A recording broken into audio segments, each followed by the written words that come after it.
사람의 마음속에는 늘 엉킨 실타래가 하나쯤 있습니다. 젊은 날에는 그 실이 사랑이었고, 중년에는 일과 인간관계였으며, 노년에는 미련과 후회로 바뀌었죠. 여든을 바라보는 노승은 제자에게 말했습니다. 삶이 복잡한 이유는 실을 풀려 하기 때문이네. 풀 수 없는 매듭은 잘라야 하네.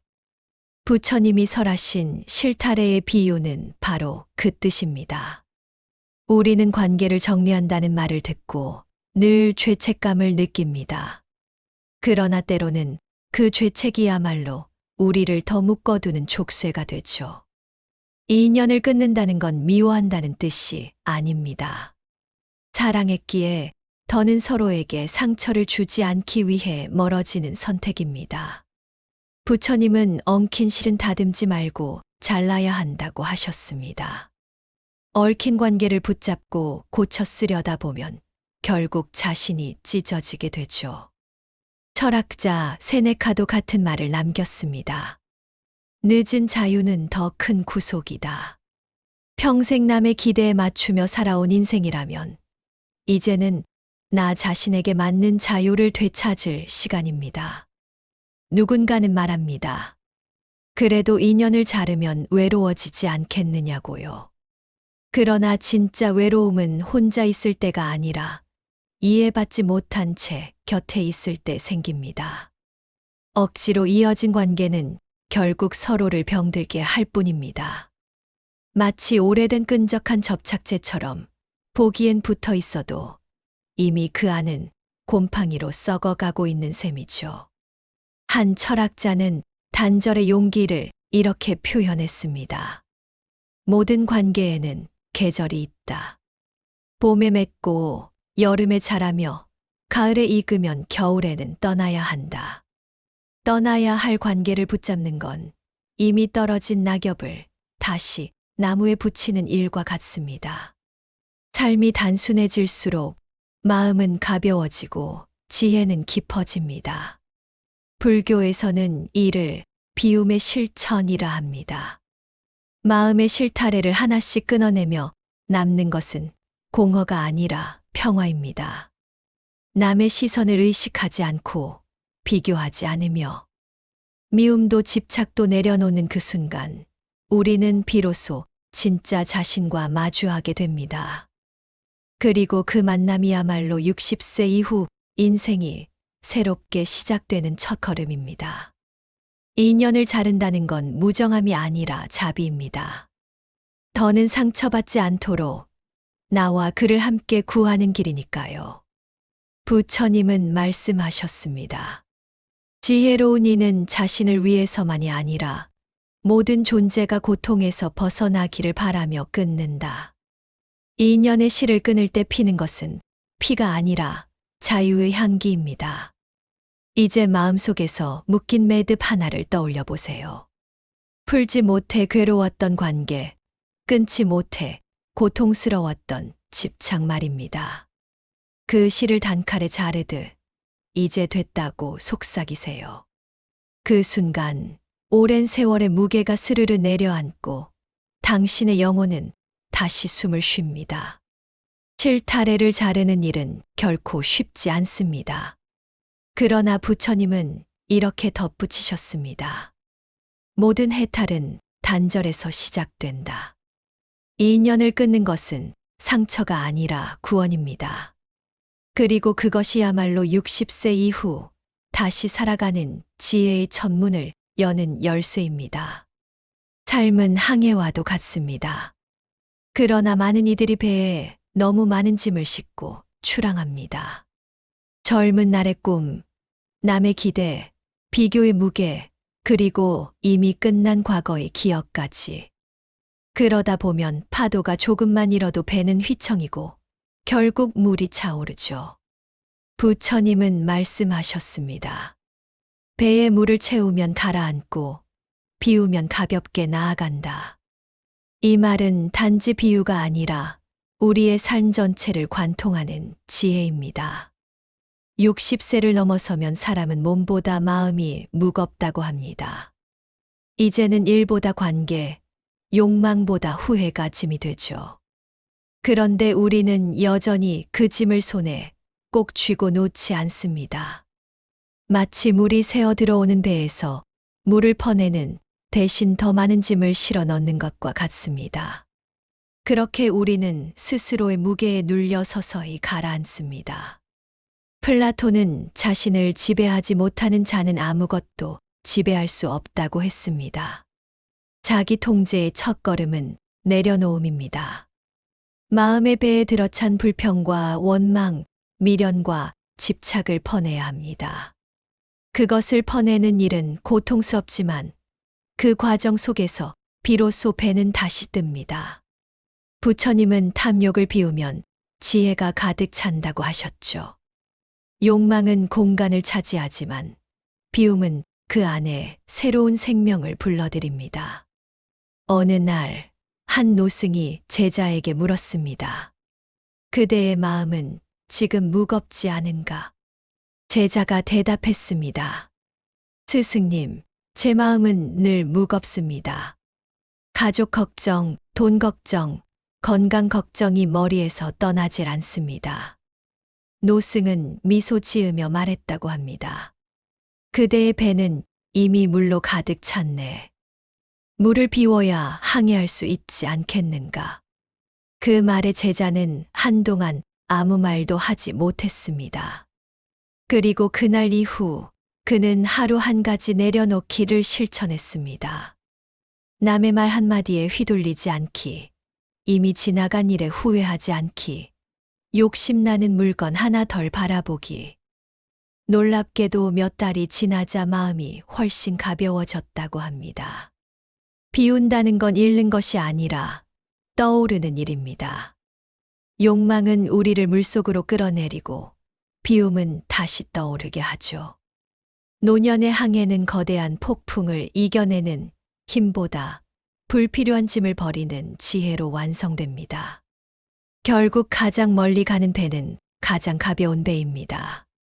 세네카는 이렇게 말했습니다. 가장 큰 부는 적은 것에 만족하는 마음이다. 더 가지려 애쓰는 삶에서 이제는 덜 가지려는 삶으로 방향을 돌려야 합니다. 덜 가지면 덜 불안하고 덜 불안하면 더 깊이 사랑할 수 있습니다. 그것이 60세 이후의 진짜 풍요입니다. 이제 물을 비워낸 그 배 위에서 우리는 비로소 바람을 느낄 수 있습니다. 무겁던 욕심이 사라진 자리에는 새로운 여유가 피어납니다. 그 여유가 바로 지혜이며 그것이 노년의 빛입니다. 눈은 아름다운 것을 찾고 귀는 달콤한 말을 탐하며 코는 향기에 흔들리고 혀는 맛에 사로잡히고 몸은 편안함을 추구합니다. 이것이 바로 부처님이 말씀하신 오감무가의 덫입니다. 이 5문이 마음으로 통하는 길인데 우리는 평생 그 문 앞에서 유혹에 흔들리며 서성입니다. 젊은 날에는 쾌락이었고 중년에는 명예였으며 노년에는 미련이 되었죠. 부처님은 이런 비유를 남기셨습니다. 5사람의 하녀가 각각 주인을 끌어내어 죽게 했다.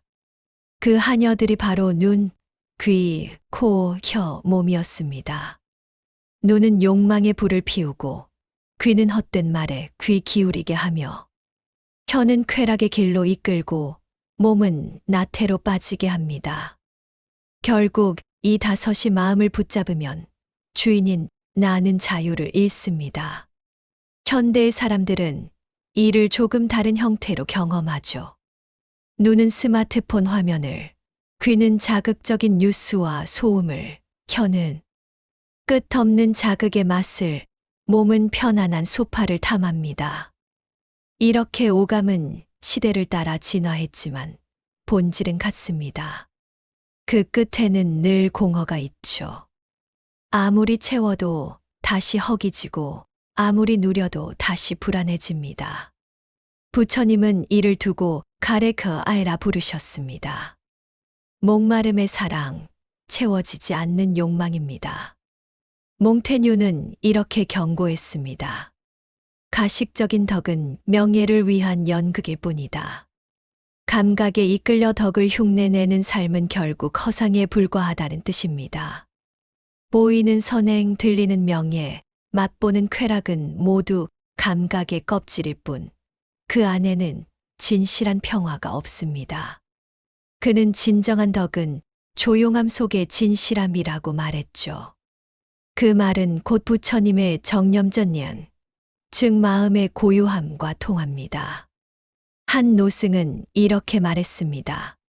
사람은 귀로 남의 욕을 듣고 입으로 욕을 나눈다. 눈으로 욕망을 보고 손으로 욕망을 잡는다. 그러다 결국 스스로의 마음을 잃는다. 이 말은 단순한 경구가 아니라 노년을 살아가는 우리 모두의 거울입니다. 눈이 보는 대로 따라가지 말고 귀가 듣는 대로 믿지 말며 혀가 말하는 대로 행동하지 않는 것이 수행의 시작입니다. 60세 이후의 삶은 감각의 세계에서 벗어나 통찰의 세계로 들어가는 시기입니다. 보이는 것은 변하지만 보는 마음은 남습니다. 듣는 것은 사라지지만 듣는 의식은 지속됩니다. 이것이 바로 감각의 뒤에 숨어 있는 참된 나를 깨닫는 길입니다. 감각을 절제한다는 건 세상을 버린다는 뜻이 아닙니다. 오히려 더 깊이 음미하고 더 맑게 보는 힘을 얻는다는 의미입니다. 눈으로 본 아름다움을 마음으로 감사하고 귀로 들은 소리를 지혜로 걸러낼 때 비로소 세상은 더 고요하고 풍요로워집니다. 오감의 유혹을 다스린 자만이 진짜 자유를 누릴 수 있습니다. 그 자유는 절제 속의 평화이며 그 평화는 곧 지혜입니다. 욕망의 감각이 잠들고 나면 내면의 감각이 깨어납니다. 그때 우리는 깨닫습니다. 세상이 나를 유혹한 것이 아니라 내가 세상을 탐했음을. 인생의 밭은 눈에 보이지 않습니다. 그러나 마음속에서는 매일 씨앗이 자라죠. 어떤 날은 감사의 씨앗이, 또 어떤 날은 분노의 씨앗이 자랍니다. 부처님은 말씀하셨습니다. 탐욕은 잡초와 같아 한 번 뿌리 내리면 온 밭을 망친다. 그래서 지혜로운 사람은 날마다 마음의 밭을 살핍니다. 잡초가 돋는 곳을 그냥 두지 않고 뽑아내죠. 그것이 바로 수행의 시작입니다. 젊을 때는 탐욕이 야망으로 포장됩니다. 분노는 정의로 위장되고 어리석음은 경험이라 착각됩니다. 하지만 세월이 흐르면 그 모든 감정이 결국 자신을 소모시켰다는 사실을 깨닫게 됩니다. 욕심이 많을수록 마음은 좁아지고 분노가 클수록 시야는 어두워지며 어리석음이 깊을수록 관계는 무너집니다. 마치 잡초가 햇빛을 가리고 뿌리를 엉키게 하는 것처럼 말이죠. 어느 날 한 노승이 제자에게 물었습니다. 그대의 밭에는 무엇이 자라고 있는가? 제자는 머뭇거리며 대답했습니다. 분노가 자라고 있습니다. 노승은 고개를 끄덕이며 말했다고 합니다. 분노의 뿌리는 두려움이네. 그것을 뽑으려면 용기가 필요하지. 그 말처럼 마음의 잡초를 뽑는 일은 결코 쉬운 일이 아닙니다. 자신의 분노를 인정해야 하고 욕심의 뿌리를 마주해야 하니까요. 하지만 그 과정을 지나야만 마음의 밭이 다시 햇살을 받게 됩니다. 부처님은 말씀하셨습니다. 분노를 선행으로, 인색함을 베풀므로, 어리석음을 깨달음으로 바꿔라. 이 세 가지 독도를 치유하는 해독제는 다름 아닌 자비와 지혜입니다. 화가 날 때는 멈추고, 욕심이 생길 때는 나누며, 어리석음을 느낄 때는 배우는 것. 그 단순한 행위가 마음의 밭을 기름지게 합니다. 여기서 부처님은 사자와 양의 비유를 들려주셨죠. 사자는 먹이를 얻어도 자만하지 않고 굶주려도 비굴하지 않습니다. 그는 자신의 본성을 잃지 않습니다. 반면 양은 주어도 더 바라며 빼앗기면 분노합니다. 사자는 자유의 상징이고 양은 집착의 상징입니다. 삶이 우리에게 묻습니다. 당신은 사자입니까? 아니면 양입니까? 탐욕과 분노, 어리석음에 휘둘리는 한 우리는 늘 양처럼 울부짖을 수밖에 없습니다. 마음의 농부는 땀 흘려 잡초를 뽑고 거친 땅을 갈아엎습니다. 그는 안다고 말하지 않습니다. 매일 새롭게 바라보고 새롭게 일합니다. 우리의 마음도 마찬가지죠. 하루 한 번은 자신을 돌아봐야 합니다. 오늘 나는 무엇에 분노했고 무엇을 탐했으며 어디서 어리석었는지를요. 그 성찰이 바로 마음의 농사입니다. 세상은 끊임없이 더 가지라고 속삭입니다. 그러나 부처님은 더 뽑으라고 하셨습니다. 더 갖는 자가 부유한 것이 아니라 더 비운 자가 자유롭습니다. 어느 철학자는 이렇게 말했죠. 마음의 평화는 얻는 데서 오지 않고 버리는 데서 온다. 잡초를 모두 뽑은 밭에는 들꽃이 피고 욕망을 비운 마음에는 지혜가 자랍니다. 이제 우리의 마음이 조금은 가벼워졌다면 다음 장으로 넘어가야 합니다. 아직 남은 가장 무거운 감옥 바로 욕망과 집착의 덫을 마주할 때입니다. 인간의 마음은 늘 무언가를 원합니다. 더 좋은 집, 더 젊은 몸, 더 따뜻한 관계, 더 오래 사는 삶. 그러나 부처님은 말씀하셨습니다. 원함이 곧 고통이다. 우리가 괴로운 이유는 얻지 못해서가 아니라 끝없이 원하기 때문입니다. 욕망은 만족을 약속하지만 실은 끝없는 굶주림의 사슬을 만들어냅니다. 고대 크레타의 왕비 파시파에는 신을 거스른 욕망으로 괴물 미노타우로스를 낳았습니다. 그녀의 욕망은 자신을 감옥에 가두었고 그 감옥은 세대를 넘어 인간의 탐욕을 상징하게 되었죠. 부처님은 이를 탐욕의 감옥이라 하셨습니다. 그 안에서는 스스로 문을 열어도 나가지 못합니다. 왜냐하면 욕망은 우리 안에 있기 때문입니다. 프란시스 베이컨은 말했습니다. 육체의 쾌락은 잠깐의 달콤함 뒤에 깊은 불안을 남긴다. 인간의 욕망은 순간의 쾌락으로 시작해 결국 불안이라는 그림자를 낳습니다. 젊을 때는 그 불안을 에너지로 삼지만 나이 들어서는 짐이 됩니다. 60세 이후의 욕망은 대부분 잃어버린 것에 대한 그리움에서 비롯되죠. 그러나 그 그리움조차도 결국 환상입니다. 욕망의 감옥은 두 겹으로 이루어져 있습니다. 첫째는 가진 것을 더 가지려는 집착, 둘째는 잃은 것을 되찾으려는 미련입니다. 이 둘은 서로를 자극하며 마음을 조여옵니다. 그러다 보면 사람은 자신이 스스로 만든 벽 안에서 허덕이게 되죠. 한 노승은 제자에게 이런 말을 했습니다. 욕망은 바닷물과 같아. 마시면 마실수록 더 목마르지. 그 말처럼 욕망은 결코 채워지지 않습니다. 대신 그 갈증은 걱정을 낳고 걱정은 불안을 낳으며 불안은 결국 늙음과 죽음의 공포로 이어집니다. 그것이 바로 인간이 끝없이 방황하는 이유입니다. 하지만 부처님은 그 감옥의 열쇠를 이미 가르쳐 주셨습니다. 그것은 통찰관입니다. 욕망을 억누르려 하지 말고 그 허망함을 직시하는 것. 그 욕망이 나를 얼마나 흔들고 있는지를 알아차리는 순간 욕망은 힘을 잃습니다. 불교에서는 이를 지혜의 불호이라 부릅니다. 그 불은 탐욕을 태우지만 고통은 태우지 않습니다. 욕망을 태운 자리는 고요하고 맑은 빛으로 채워집니다. 철학자 스피노자는 이렇게 말했습니다. 욕망은 지식이 없을 때 폭군이 되고 지혜가 있을 때 스승이 된다. 이 말은 욕망을 없애야 한다는 뜻이 아닙니다.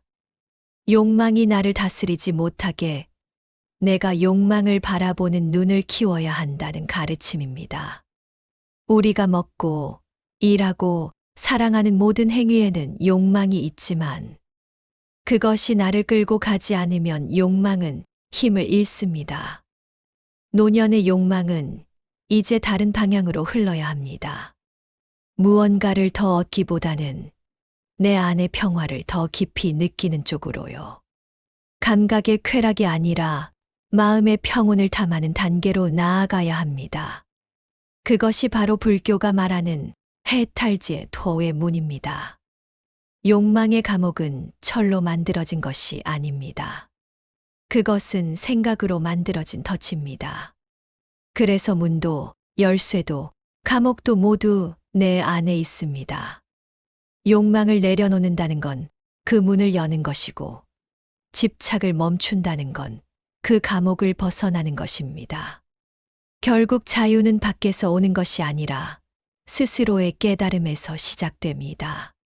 이제 욕망의 감옥에서 나왔다면 우리에게 필요한 것은 새로운 방향입니다. 욕망의 감옥을 벗어난 사람은 처음으로 고요함을 배웁니다. 그러나 고요함은 끝이 아니라 시작입니다.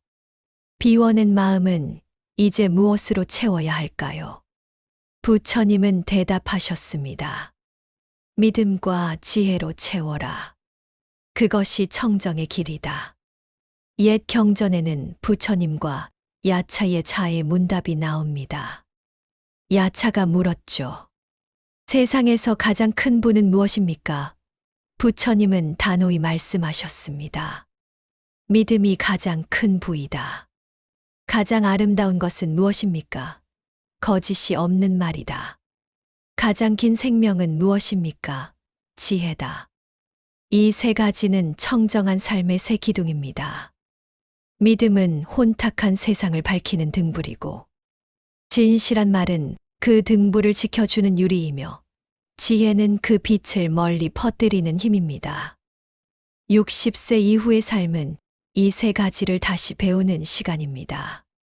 젊은 시절에는 지식이 나를 이끌었지만 이제는 지혜가 나를 지켜야 합니다. 젊을 때는 세상의 소문을 믿었지만 이제는 자신의 마음을 믿어야 합니다. 젊을 때는 입으로 진실을 말하기보다 귀로 듣는데 급했지만 이제는 침묵 속에서 더 큰 진실을 느껴야 할 때입니다. 철학자 아우렐리우스는 말했습니다. 육체보다 마음을 위에 두라. 몸이 마음을 지배하게 두면 삶은 뒤집힌다. 그의 말은 부처님의 가르침과 맞닿아 있습니다. 육체의 쾌락, 명예, 감정은 모두 외부의 바람입니다. 그러나 그 바람이 지나간 뒤에도 남는 것은 마음의 흔적이죠. 몸은 흙으로 돌아가지만 마음의 선택은 영혼에 남습니다. 따라서 참된 청정이란 몸의 욕구를 다스리고 마음의 중심을 세우는 것입니다. 부처님은 이를 청정행 칭징승이라 부르셨습니다. 청정행은 세상을 피하는 은둔이 아니라 세상 속에서 흐리지 않는 태도입니다. 욕망을 끊었어도 우리는 여전히 세상과 관계를 맺습니다. 다만 그 관계에서 얻으려 하지 않고 주려는 마음으로 사는 것이 청정입니다. 그때 인간은 사자처럼 고요하되 연꽃처럼 깨끗한 존재가 됩니다. 몽테뉴는 덕에 대해 이렇게 말했습니다. 명예를 위해 덕을 흉내내는 것은 가장 큰 허위다. 덕은 덕 그 자체로 추구되어야 한다. 그의 말은 청정의 본질을 꿰뚫습니다. 덕은 타인의 칭찬을 위한 연기가 아니라 내면의 평화를 위한 행위입니다. 누가 보든 말든 옳음을 행하는 사람. 그가 바로 청정한 사람이며 세상의 탕류 속에서도 흐려지지 않는 존재입니다. 청정의 삶을 사는 사람은 세 가지를 멀리합니다. 첫째, 스스로를 과시하지 않습니다. 둘째, 타인을 헐뜯지 않습니다. 셋째, 결과에 집착하지 않습니다. 이 세 가지를 버리면 마음은 놀라울 만큼 고요해집니다. 고요한 마음은 지혜를 낳고 지혜는 다시 자비를 낳습니다. 그 자비는 자신만을 위한 평화가 아니라 세상 전체로 흘러갑니다. 그래서 청정한 사람 옆에 있으면 마음이 편안해집니다. 그는 말하지 않아도 빛을 내고 행하지 않아도 주변이 따뜻해집니다. 그것이 바로 부처님이 말씀하신 진정한 탁월함입니다. 60세 이후의 탁월함은 경쟁에서 오는 승리가 아니라 마음의 청정함에서 오는 존귀함입니다. 더 많이 가지는 것이 아니라 더 깊이 깨닫는 것. 그 깨달음이야말로 인생의 황혼을 황금빛으로 물들이는 힘입니다. 이제 우리는 마음을 정화했습니다. 인생의 후반부에 서면 누구나 묻습니다. 지금까지의 삶이 잘못된 건 아닐까? 다시 시작하기엔 너무 늦은 건 아닐까? 그러나 부처님은 단호히 말씀하셨습니다. 과거를 붙드는 자는 오늘을 잃는다. 지혜로운 사람은 되돌릴 수 없는 일을 후회하지 않고 바꿀 수 있는 오늘의 마음을 씁니다. 그 순간부터 인생은 새로워집니다. 60세 이후의 삶은 정리의 시간이 아니라 새로 짓는 시간입니다. 지금까지의 경험이 흙이라면 그 위에 다시 마음의 집을 세워야 할 때죠. 그러나 많은 이들이 그 흙을 부끄러워하며 덮으려 합니다. 실패, 이별, 상처의 흔적들이 보기 싫다는 이유로요. 하지만 흙이 더러워야 꽃이 자랍니다. 그 흙 속에 당신이 견뎌낸 세월이 바로 다시 피어날 씨앗의 걸음입니다. 한 노승이 제자에게 물었습니다. 그대는 어제의 자신과 화해했는가? 제자는 고개를 떨구며 대답했습니다. 후회뿐입니다.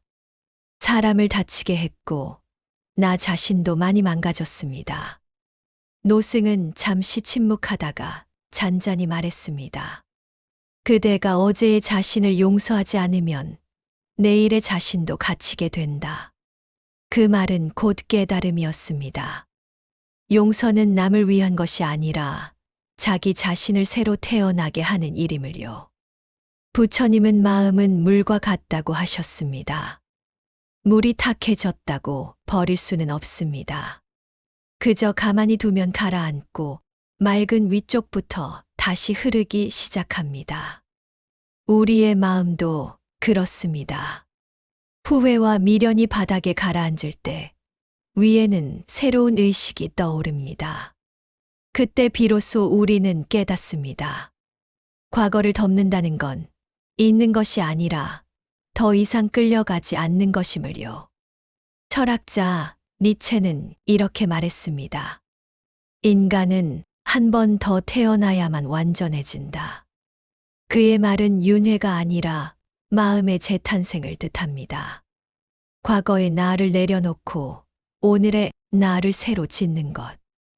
그것이 바로 노년의 가장 위대한 용기입니다. 이제는 잘못된 선택조차도 당신의 일부로 받아들일 때입니다. 남에게 상처를 준 기억이 있다면 그 상처를 통해 연민을 배우면 됩니다. 사랑에 실패했다면 그 실패로 인해 진짜 사랑의 의미를 알게 되었으니 그것으로 충분합니다. 부처님은 고통은 깨달음의 문이라 하셨습니다. 문을 닫지 말고 그 문을 통과해야 합니다. 그 문 너머에는 새로운 자신이 기다리고 있습니다. 이제 자신에게 말해보세요. 지금 이 순간 나는 다시 태어난다. 과거의 나를 사랑으로 묻고 오늘의 나를 연민으로 깨우세요. 그 순간 인생은 나이와 상관없이 다시 시작됩니다. 노년은 끝이 아니라 회귀의 시기입니다. 잃었던 자신에게 돌아가고 본래의 평화를 되찾는 여정이죠. 이 여정이 완성되려면 마지막 한 걸음이 남았습니다. 바로 모든 것을 내려놓고 멈추는 용기, 그 고요, 속의 자유입니다. 부처님은 말씀하셨습니다. 모든 괴로움은 쥐고자 하는 데서 생기고 모든 평화는 놓아버림에서 시작된다. 삶의 마지막 구간에서 인간은 비로소 깨닫습니다. 끝없이 쫓던 것들 재산, 명예, 관계, 심지어 사랑까지. 그 모든 것이 한순간에 손에서 흩어져 버릴 수 있다는 사실을요. 그러나 흩어짐이 곧 상실은 아닙니다. 그것은 자연의 순리이자 우리 마음이 고요로 돌아가는 과정입니다. 60세 이후의 삶에서 가장 어려운 수행은 멈춤입니다. 우리는 평생 무언가를 이루고 쌓고 증명하느라 살아왔습니다. 하지만 부처님은 말씀하셨죠. 멈추지 않는 자는 도착할 수 없다. 달리던 발걸음을 멈추면 처음엔 불안합니다. 허공에 떠 있는 듯한 공허감이 밀려오지만 그 공허가 바로 본래의 나를 만날 자리입니다. 철학자 쇼펜하우어는 행복은 결핍이 멈춘 자리에서 온다고 했습니다. 욕망을 끊어내고 감정의 파도 위에서 잠시 머무를 때 우리는 세상을 처음처럼 투명하게 봅니다. 그때 비로소 깨닫죠.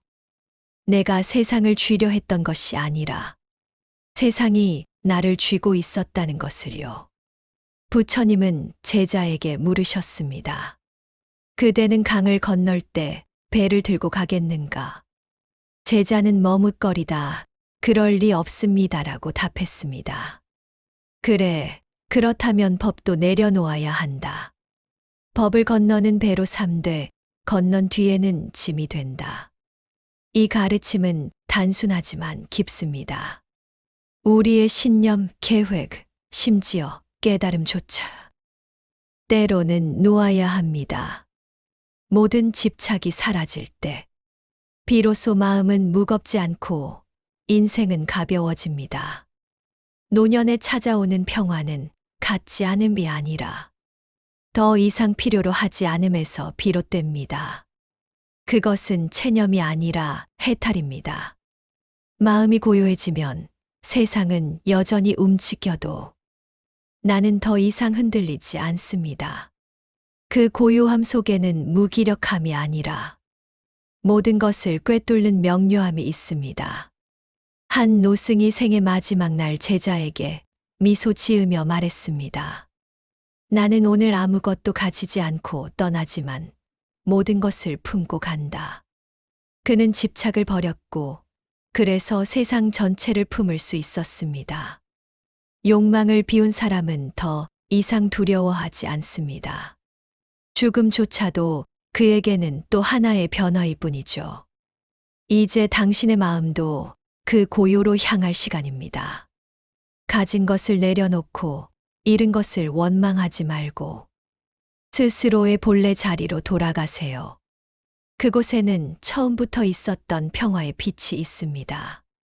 그 빛은 눈으로 보는 것이 아니라 마음이 잠잠해질 때 저절로 느껴진 빛입니다. 모든 해탈은 버림에서 시작되어 멈춤에서 완성됩니다. 그리고 그 자리에 우리가 평생 찾아 헤매던 진짜 행복이 조용히 앉아 있습니다. 이제 여정의 끝에서 부처님은 다시 말씀하십니다. 그대여, 더 이상 찾지 말라. 그대가 구하던 평화와 빛은 처음부터 그대 마음 안에 있었다. 그 깨달음을 품은 채 당신의 인생은 이제 새롭게 열립니다. 멈춤은 끝이 아니라 시작의 침묵입니다. 그 침묵 속에서 당신의 영혼은 마침내 자유로워집니다. 살아오며 우리는 참 많은 것을 붙잡으려 애써왔습니다. 사람을, 사랑을, 기억을, 그리고 지나간 시간을요. 하지만 부처님은 말씀하셨습니다. 쥐는 손에는 아무것도 새로 담을 수 없다. 이제는 그 손을 천천히 펴야 할 때입니다. 60세 이후의 삶은 잃어버리는 시간이 아니라 비워서 되찾는 시간입니다. 잃은 것이 아니라 내려놓음으로써 되찾는 평화의 시기죠. 관계의 실타래를 끊고 마음의 물을 비우고 욕망의 감옥을 벗어나며 청정한 지혜로 다시 태어날 때 비로소 우리는 알게 됩니다. 그토록 찾아 헤맸던 평화는 언제나 내 안에 있었다는 것을요.